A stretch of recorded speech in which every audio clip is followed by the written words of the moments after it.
caught in the crossfire. It's caught in the What's up, guys? Lance, the Obscure Movie Guy, coming to you once again with another fun-filled, fact-filled video that you probably won't care about, but we're going to do it anyways, trying to change the world one post at a time.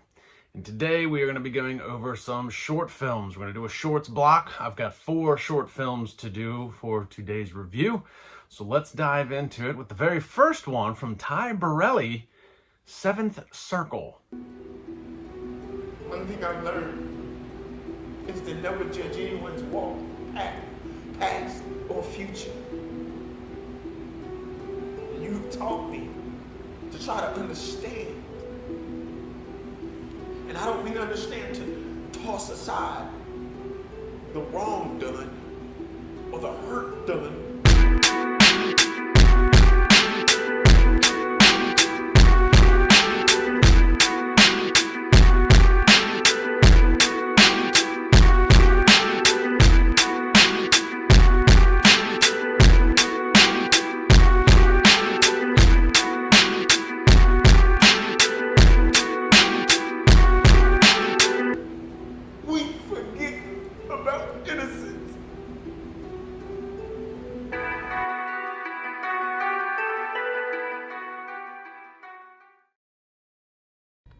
So 7th Circle is very uniquely shot. There is no dialogue in this short film. Well, in the beginning of the short film, there is a prayer, which kind of sets the tone for the short film itself. Now, the prayer, I will say when they were doing the prayer, there was some audio static, and I'm not 100% sure if that was an audio effect that they were trying to put in, if it was done on purpose, or if it was an actual audio issue.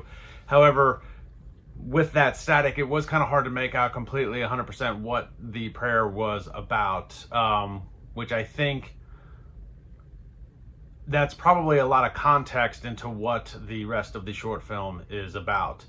I'm not going to act like I know 100% exactly what's going on in this short film. I can tell you that it is very well shot. It's got some very good cinematography. It's done in black and white, which really adds to the tone of it.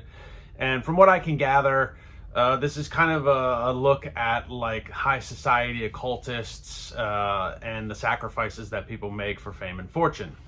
I could be way off base, but that's kind of how I interpreted it. This is a very interesting short film in the effect that it very much captures the essence of a motion picture. With the lack of dialogue, the story is told through the acting itself. It's very much how I would probably describe like interpretive dance. I think a lot of people could watch this and be very cynical of it because they don't completely understand it, which is something a lot of people do with interpretive dance. It's easy to be cynical if you don't understand. However, I do have enough understanding that this is a very artistic film, and this is going to be one of those short films that because of the artistry around it, I could see it doing very well in a festival type theme setting. I could imagine this would probably get a lot of accolades and awards because of the way it was executed. But I don't think that this film is for everybody. I think it would be hard for a lot of people to quite garner the whole concept without dialogue and without any explanation of really what's going on. But I think it's easy to overlook that shortcoming if you are appreciative of the art itself. This was very much one of those, like I said, it's very artsy, it's very eccentric, and I guess the best way to describe it is if you ever seen like Oscar films, like Oscar winning films that like, oh, it got the Oscar for the best comedy, and you're like, this movie isn't funny at all. And that's because it was a comedy in the truest sense of the word. Much like if you read some of William Shakespeare's plays and you go back and they're like, oh, it's a comedy. And you're like, this doesn't seem funny at all. How is this a comedy? But it's a comedy in its purest sense. And that's kind of what you're getting with this short film with Ty Burrell. This is a motion picture visual art in its purest sense. So even if you don't get it, I think you could still watch it and appreciate some of the fundamentals, like the black and white, the way it's shot, the artistry behind it, the cinematography, the framing, all of that stuff is really well done.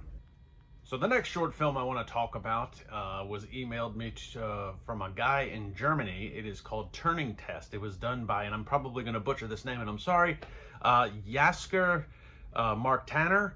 If I'm saying that wrong, I'm really sorry. That's what it looks like. Maybe it's not a soft J. It could be Jasker Mark Tanner. Regardless, email to me from Germany. Roughly a 6-minute short film, and it's really interesting. It's Turing Test. It's basically an AI simulation of a guy that's creating this AI and kind of running a test with it in a back and forth type dialogue. And it's really interesting. I don't want to give too much away. I would really like people to sit down and watch this one if you get a chance, because it's roughly only like 6 minutes, but it's pretty sneaky and pretty clever towards the end, which kind of gives you, I think it says a lot. I think it's very relevant today, because I think it says a lot in regards to who's really in charge of the AI. Like, are we in charge of the AI because we're coding it and programming it, or is it becoming self-aware? Is it in charge of itself? And there's a bit of a back and forth where they're both kind of playing with each other, and it's very much like watching a tennis match. You're like, okay, now this one's in on it, now this one's in on it, now it's this one, and then now it's that one, and then this one. So it's very back and forth, and I think it's very relevant for today's events with the current AI that we're dealing with in the world. As far as the cinematography and the fundamentals of the film, I mean, it's well shot. A lot of it is just a white room. There's really only 2 actors. There is a third one, very small part and a couple lines, but the dialogue between the creator and the AI, very good. It's very compelling and thought-provoking. So this one, despite it being very short, it said a lot, and it would be a great setup. I would love to see this idea expanded upon, where this creator goes with the AI, where the AI goes with the creator. There's a much larger story that could be told with this short film, and this is really just a snippet. And realistically, that's kind of that's kind of a good thing, that if you're a good writer or director, that's kind of a good thing to do. You want to leave the audience wanting more, in the idea that they want to see the story expanded upon. You don't want to leave them wanting more because you left too many things unexplained. You want them wanting more to have that expanded upon. That's I don't know how to explain it. But it's good. The way he did it is good. It's a good wanting. It's not a bad wanting. So definitely check that one out if you guys can track it down. Turning Point. The next one I want to talk about is from Elysium Films, sent to me by good old Timothy J. Cox. If you guys have been following me, which you should, you'll remember that I did another short films review on, I think I did 3 of his. I think he sent me, this is like the 6th one he sent me now. I haven't been able to do them all. But I did 3 prior to, so this will be the 4th one I've done that involves Elysium Films and Timothy J. Cox. And it's titled Good Luck to Me. And, once again, I mean, fundamentally, Elysium does really good job with their production quality. I mean, it does come off a bit generic in some ways, because it's it's kind of a setting, and some of the audio is you can kind of tell some of the audio is put in as post-production, but realistically, good framing. The little bit of cinematography that there is set up very well. But the thing with Elysium Films is that they kind of, the complete opposite of, like we talked about with Ty Burrelli in the first one, 7ircle, where that was very artistry and very motion picture and very visual. Elysium does their short films very heavy on dialogue to tell the story, which is always really good. The thing that amazes me with their dialogue is with like Good Luck to Me and some of the other ones that I've watched, is that they do this incredible thing where they give you this short film, and much like I talked about with Turning Point, it leaves you wanting more in a good way. This could very much feels like a large scene in a very dramatic movie. Good Luck to Me is basically a couple out to dinner. They both seem kind of somber. You're not really understanding why. And then it kind of comes to light as to what's going on. And then you're kind of like, dang. And when you kind of get that reveal at the end, you're like, crap, this is really good. But like, I want to know how they got to this point, and I want to know what happens to them after this point. And again, it's a good kind of want. This would slot in the middle of a dramatic movie, and you want to see how this couple got to this point in their relationship, and you want to see what happens to these two characters as they leave dinner and go on about their lives. What is the end result? So, and Elysium does that with a lot of their films. All the other ones I've seen with Timothy J. Cox, it's always a very dramatic one. I remember talking about one, he did with Beth Metcalf. He was a police detective. His son died. And again, you're left with like this like scene in the middle of a movie, and you're like, how did we get to this point? I want to know how we got to this point, and I want to know what happens after this short film. And it's a good kind of want. Very well executed. I love his short films. They're always very grounded, very real. Something that you could definitely, unfortunately, probably deal with in real life. So they're very real and surreal in that sense. The last short film I want to talk about is from 2022 called Enter the Room. It was sent to me by Harry Waldman. He was the writer and director.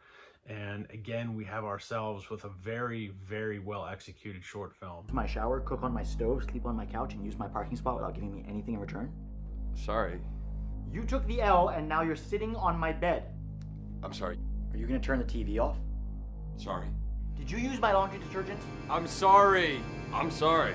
I'm sorry. Sorry. Sorry. I'm sorry. I'm sorry. Sorry. Sorry. Sorry. Sorry. I'm sorry. Sorry. Sorry. Sorry. Sorry. Sorry.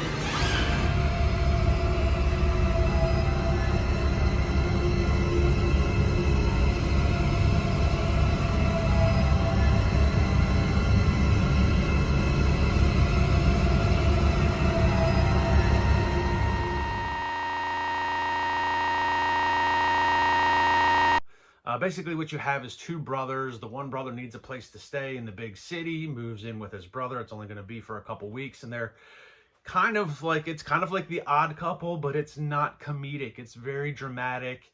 And when you first meet the characters, the one brother's moving in and he's kind of laxed and just kind of chill with everything. I'm only going to be here a couple weeks. I'm doing this acting job.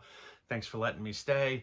And his other brother's kind of a bit narcissistic, very demanding of him, got a bit of OCD, and it's like, well, you're going to be here for this long, and you're probably going to use this much electricity, so it's going to cost this much money. And he breaks everything down, and you're kind of like, that's kind of a dick move. He's your brother. And the longer you get into this film, the more that OCD takes over. And you really don't like this character. You're like, man, what the is this guy's deal? Then at the end, you get this reveal, and you're like, man, that sucks. That is much worse than what everybody perceived it to be. You find out why he is the way he is.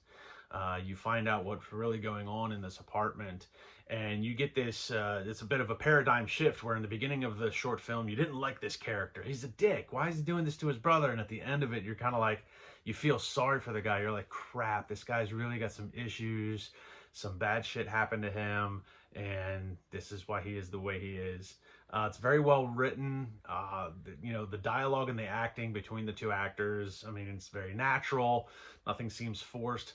And even though everything takes place in this little apartment, the cinematography, they did a really good job of trying to use some expansive shots so that you get a sense that the apartment's a little bit bigger than you think. So you're not, they wouldn't necessarily be tripping over each other if they were, living together, or that they are whatever. But you wouldn't be tripping over each other living in this apartment. So they did a really good job with that. No, fundamentally, there's no real audio issues or anything like that. It's all done in this apartment setting. So, but they did a really good job with everything in that one. So that is 4 short films. Most of them are available on YouTube. I know some of them, I think Ty Burrelli's 7ircle and then Turning Point, I think they're starting to do a festival run. I don't think you can find them on YouTube just yet. But if you look up Elysium Films and Timothy J. Cox, you can follow him on Facebook and you can follow Elysium Films on YouTube. Definitely check them out. And then Harry Waldman, he friended me on Facebook. Very cool guy. I know that he took this, even though it was done in 2022, I know he's doing a little bit of a festival run for 2025 with it. So be interested to see how it does in that. So guys, like, subscribe, and comment to my YouTube channel. Check me out on Facebook and Instagram. And I'll see everybody in the next video.